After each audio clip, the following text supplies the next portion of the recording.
Morning interview Telugu. BRS MLC Kalvakuntla Kavitha సొంతంగా రాజకీయ party పెట్టబోతున్నారంటూ గత కొన్ని రోజులుగా సామాజిక మాధ్యమాల్లో జరుగుతున్న ప్రచారంపై ఆమె స్పందించారు.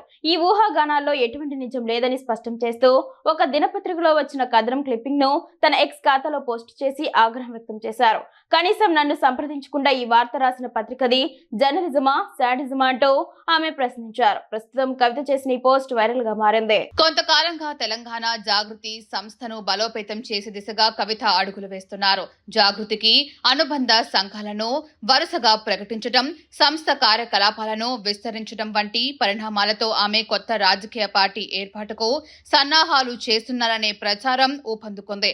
వరంగల్లో జరిగిన బీఆర్ఎస్ రజతోత్సవ సభ అనంతరం పార్టీ అధ్యక్షుడు తన తండ్రి కేసీఆర్ కు ఆమె ఒక లేఖ రాయడం, ఆ తర్వాత అమెరికా పర్యటనకు వెళ్లి ముందు జాగృతి అనుబంధ సంఘాల బాధ్యతలను ప్రకటించడం వంటివి ఈ ప్రచారానికి మరింత బలం చేకూర్చాయి. సామాజిక మాధ్యమాల్లో అయితే ఏకంగా పార్టీ పేరు కూడా ఖరారైందని, కేసీఆర్ పంపిన దూతలతో కవిత జరిపిన మంతనాలు విఫలమయ్యాయని కథనాలు వెలువడ్డాయి. ఆవిర్భావ దినోత్సవమైన జూన్ 2వ తేదీన కవిత తన కొత్త పార్టీని ప్రకటిస్తారంటూ విస్తృతంగా వార్తలు వచ్చాయి. అయితే ఈ కథనాలన్నింటినీ కవిత ఖండించారు. తనను సంప్రదించకుండా అవాస్తవాలు ప్రచురించడంపై ఆమె అసహనం వ్యక్తం చేశారు.